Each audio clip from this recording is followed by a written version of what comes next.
Hi, everybody. Welcome to the QB School. I am JT O'Sullivan. Today, Justin Fields, preseason, week 1, every single pass play. Fire it up. Let's dive into it. Welcome to the QB School.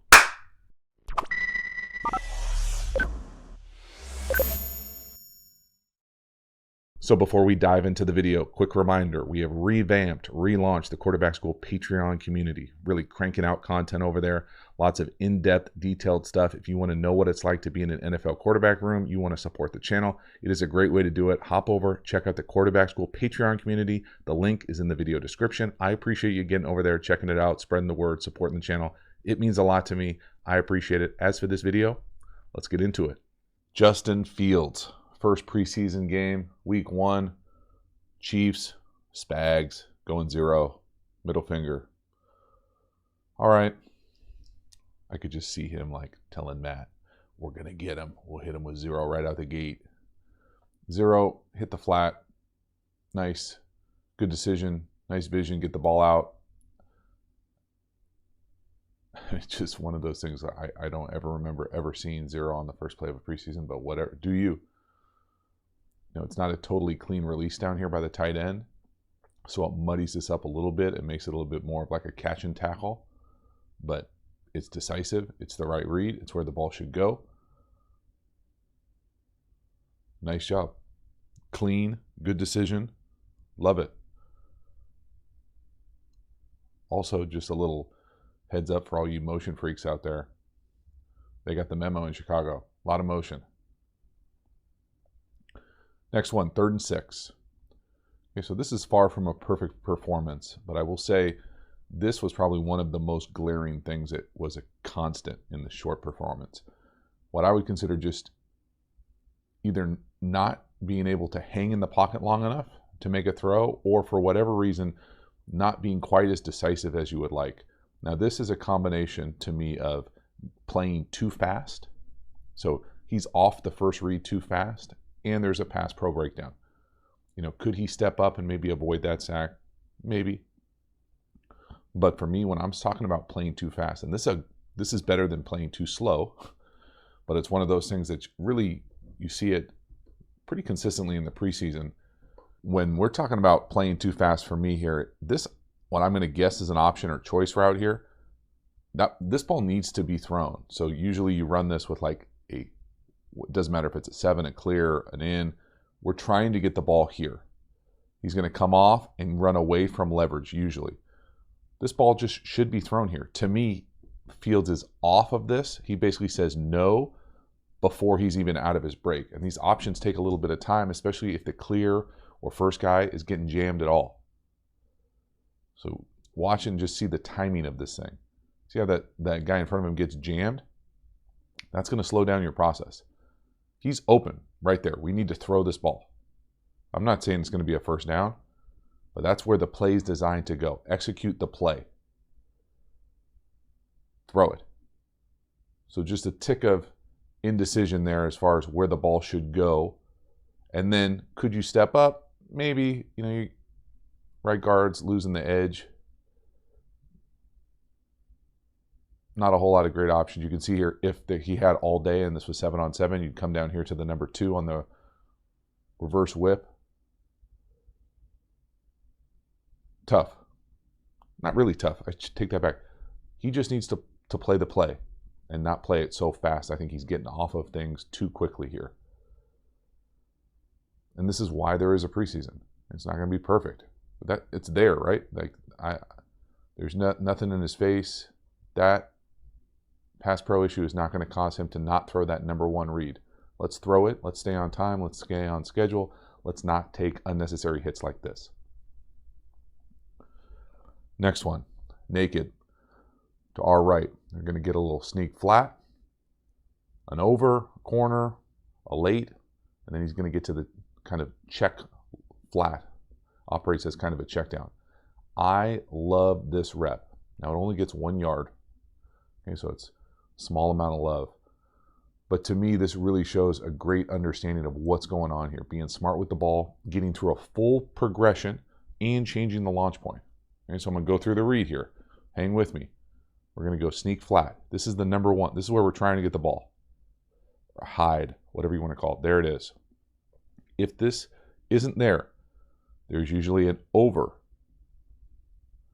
Then we're going to get like an inside release corner, which is rarely thrown, and then what's usually called a late flat, where this guy's going to come in here, bang the edge, and then he's going to drift as this first sneak flat and over, kind of open this area up. See, the Rams do a great job of kind of finding this space in here.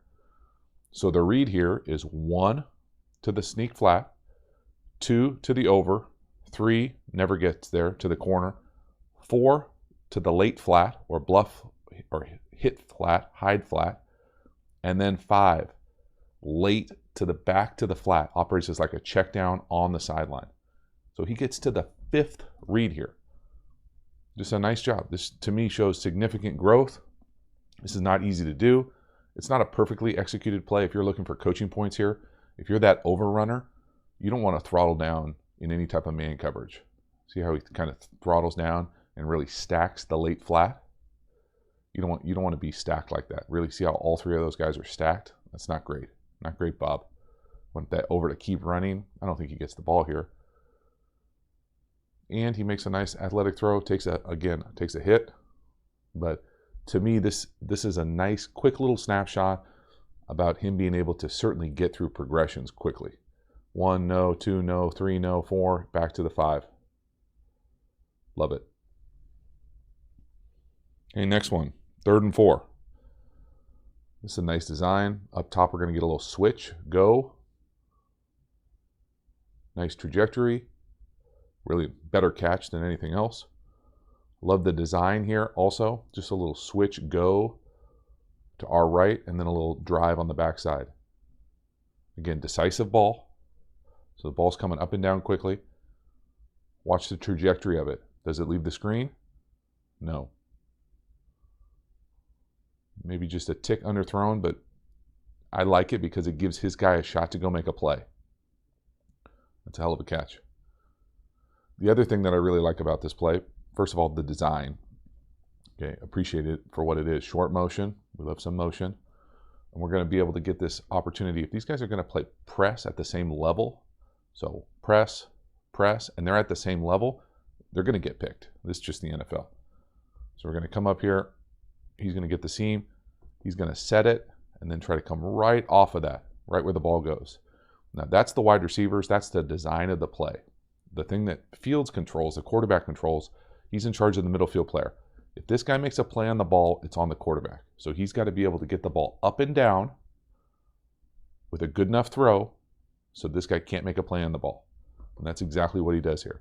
So first, let's just appreciate the design, the switch release up top. Got him. See how it creates just a little bit of space. Got him. Does the middle field player make a play? No. Just nice job. Big time execution on a 3rd and 4. Again, love the design. Love the execution. Love the decisiveness from Fields here. Watch the timing of it. 1, 2, 3, out. Very nice. This next one here is an example of empty Y cross, so that tight end's coming across. To me, again, Fields is playing too fast here for me from within the pocket. It's also a crazy cheap shot at the end. Should have been a penalty in my opinion. Also, can we get a better slide, get the back down? But for me, there's no reason to bail here. And these are hard things for quarterbacks to hear. You know, I've been in quarterbacks room where people get called out for this. It's not, you know, we need to hang in the pocket and read the field. You can see that in coming across at the bottom of the screen. We'll talk about it from the wide. Again, he certainly has the ability to take off and run. And I, as much as anybody, want to see him do that. But not for pockets like this.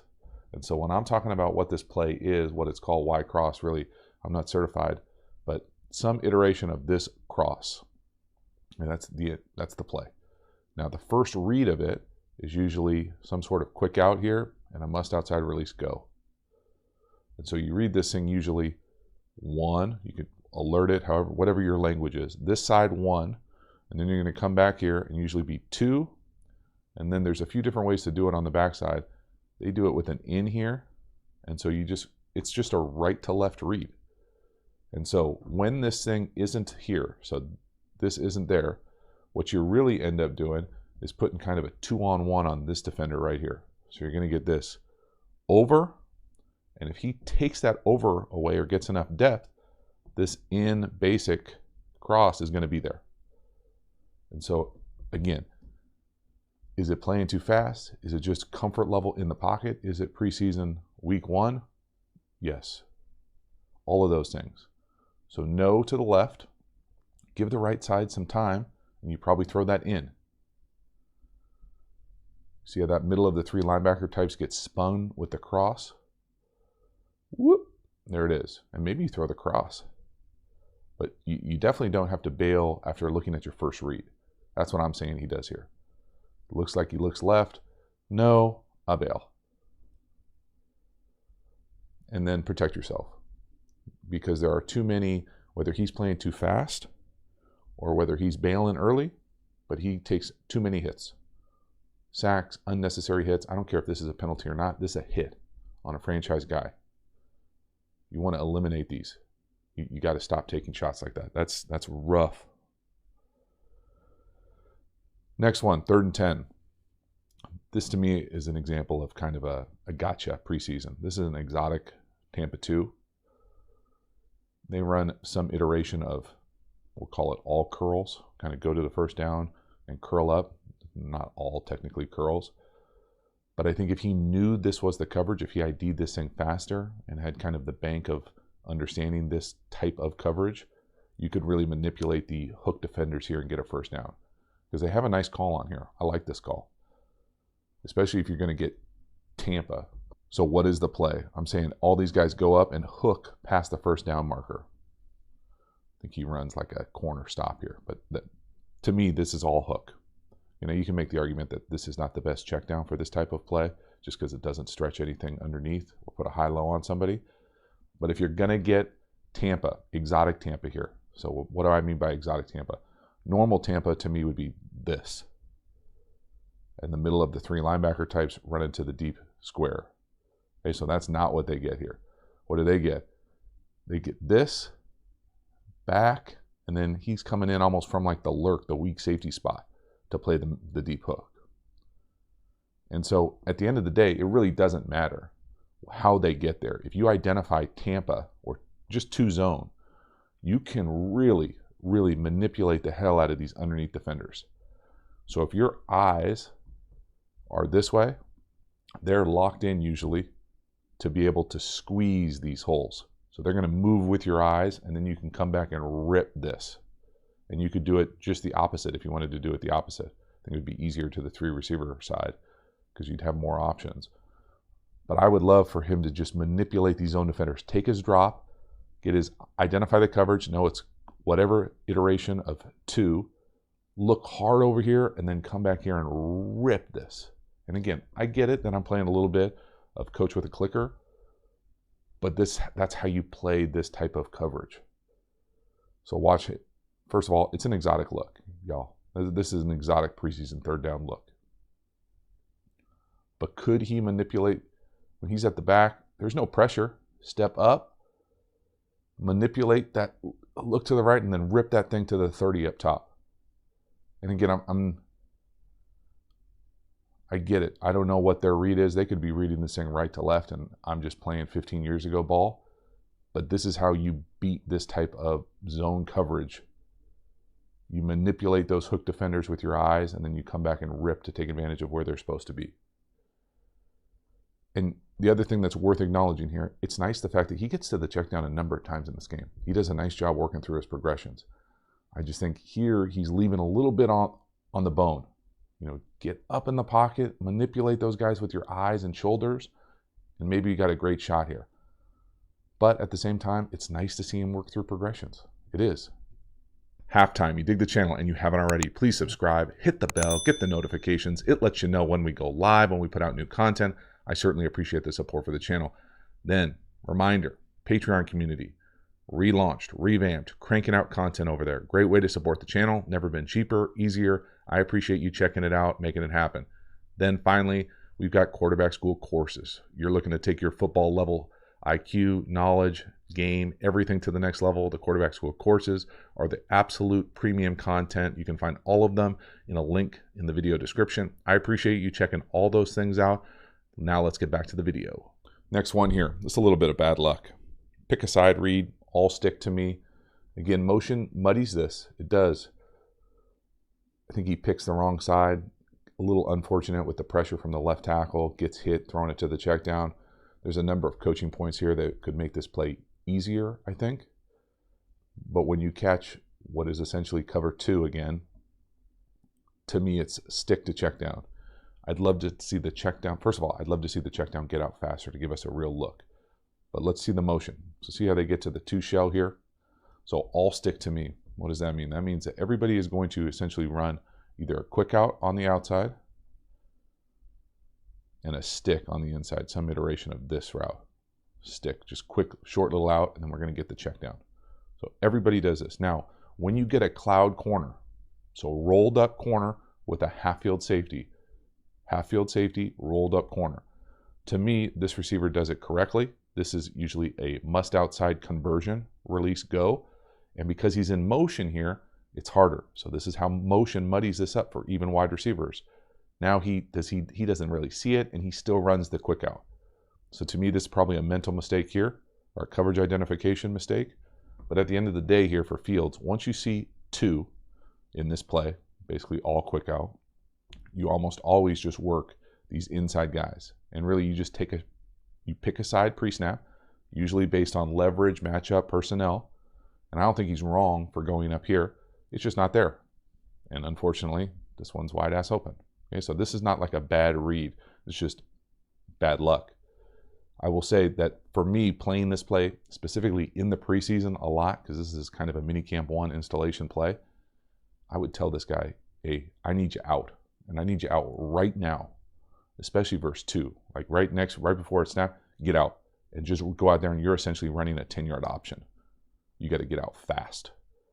Now, I still don't know if he would be able to get it to him because he does end up getting hit as he throws it. But you can see here, up top, we get a quick out. Not great on the number 1. The stick is covered. We need the check down. He gets bumped coming out, and we can't get him the ball. Now, if he would have chosen down here to the bottom, easy. But it's also open because his eyes were looking to the left. Now, communicating with the back in the passing game, the drop back game, is really important for the quarterback to be able to get to the check down. Right here, get out fast back. See him get hit right there? That's not like chipping someone and putting someone back on the offensive lineman because he's going to get a sack. That's you're slowing down the play. You're screwing the quarterback there. Get out. And then finally, the left tackle obviously gets pushed back into him, and that impacts the accuracy of the throw. Again, for Justin Fields, another example of him getting to the check down, doing a great job. Next one, 3rd and 9. This ball is simply ridiculous. This is an audacious throw down here to the bottom of the screen. Wide side, back shoulder, go. Again, they hit him with pressure. 4 to a side. It's a great catch as well, but this is a borderline stupid throw. I don't mean stupid bad, I mean stupid good. This is special stuff.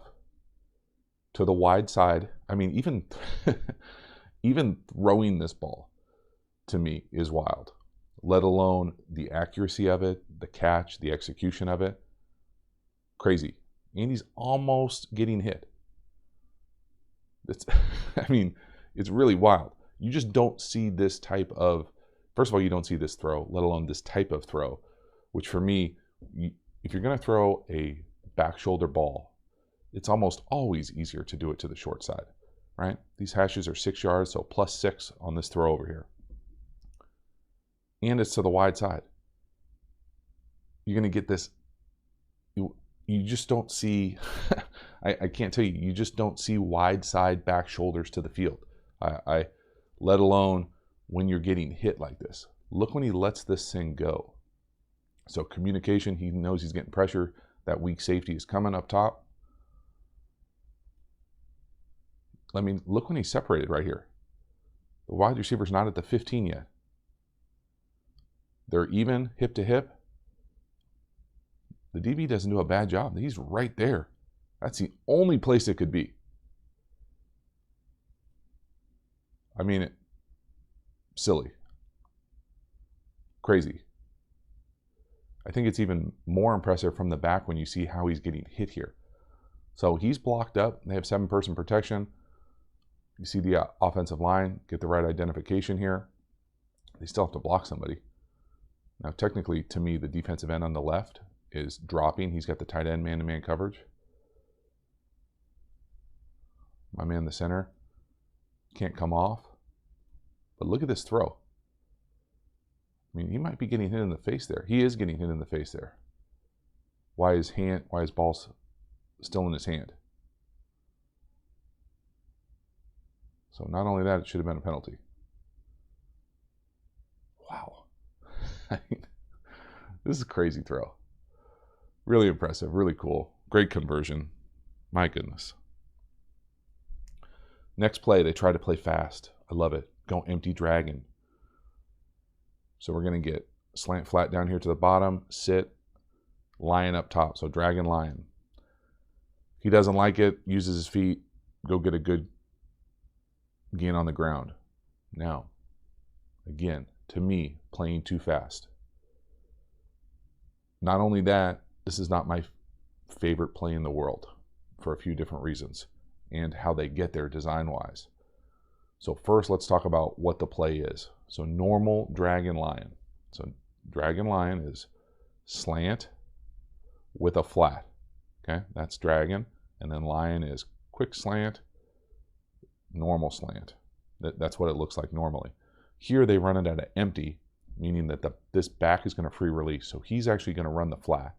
And then what that means is now the number 3 or the tight end is going to run the check down or the sit. And now there's a bunch of different ways to read this play. And I think I have a whole video on this play. But if you choose the slant, and we're going to get middle field closed here. If you choose the outside slant, whatever one you choose, if it's press, okay, or there's any sort of collision at the line of scrimmage, to me, the footwork changes. Okay, now this is just to me. Who knows how the hell they're teaching it? To me, it now goes to what I call one and sink. I don't want to take a hitch or take a shuffle because you're right there already. You're at 5 yards already. You don't want to be getting closer to the line of scrimmage. But what you want to do is you want to give this guy a chance to work. So he needs to sell this thing like a quick vertical and then come in here. And sometimes you put the ball right on him. That's called the first window on time. Sometimes you let him run past a flat defender and throw it in that second window. And very rarely, and in press, sometimes it happens, he'll come up and we'll go under the flat defender into the second window. But you really have to give him a shot, because if you don't throw it here, this check down is not great in any type of man or match coverage. So if there's someone just sitting here waiting for him in man, he's just going to clamp him. And that's exactly what happens here. So to me, the throw here is, first of all, this slant probably needs to be more of a vertical threat. You can't just go 1, 2, go, because you'll jack the timing. So sell this thing more and come in here, and first window, no. Second window, maybe. Could he throw it? I think so. I think he's playing fast. You watch it. You decide. Right there. He's already off of him. It looks like he's trying to say, I'll just throw the flat. If you do that, sometimes this does happen. You just take off and run. Because you can see him. He tries to work back to the check down, the tight end over the ball, and the sit. It's not there. Right? Reason 8 billion why scat hank or spacing sucks. Because if they're playing man or match, there's nothing there. But to me, I would love for him to say, hey, you see bump outside?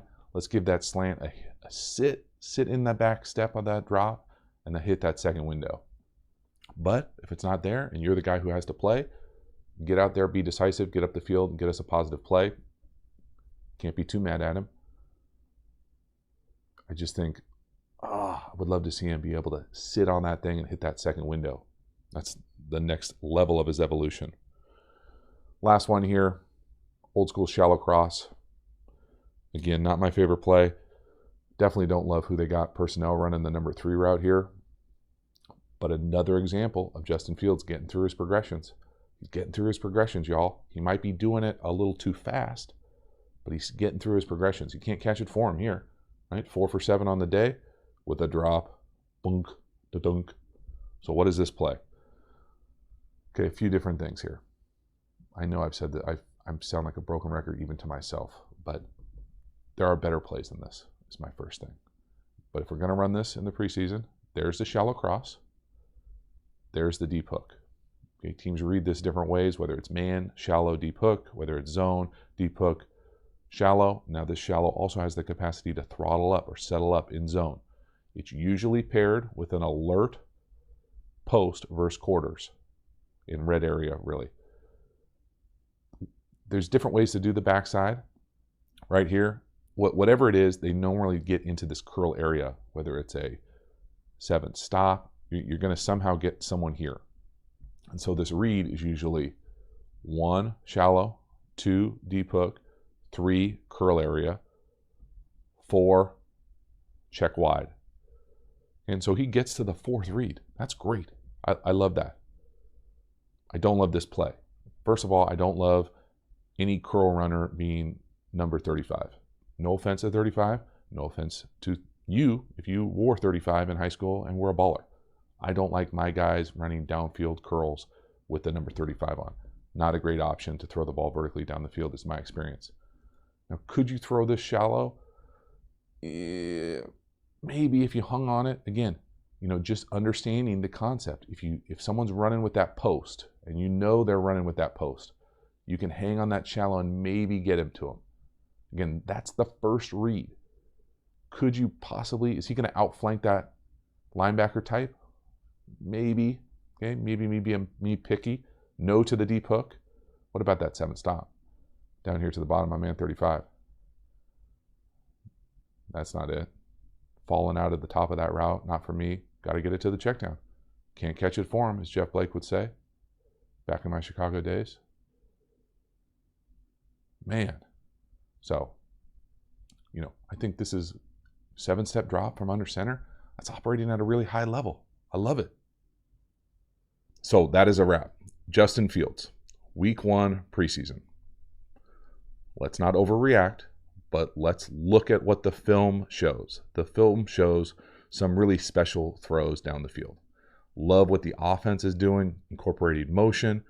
Don't love some of the play concepts necessarily, some dated stuff in my opinion. But for Justin Fields, I thought he showed flashes of significant growth, getting through progressions, getting through a bunch of progressions, throwing checkdowns. Now within that, I think it's fair also to say that he played a little too fast. A couple plays, he bailed out maybe a little early, and I get it. It's easy after the fact to look at the film and say, hey, you bailed out a little early. But he also got hit a few times when he probably shouldn't have gotten hit. And so it's about getting more comfortable being within the pocket, but then also knowing what your natural skill set is and taking advantage of it, but not taking unnecessary hits. And so there's got to be a sweet spot for what that looks like for him moving forward. But my goodness, some special throws down the field, some really better, improved offensive architecture, play design. So excited to see what all those things look like moving forward. As for this one, we are at the end. Thank you so much for hanging to the end. I certainly appreciate your support for the channel, checking out all the extra content in the video description. As for this one, we are done. I will see you next time. Have a good one.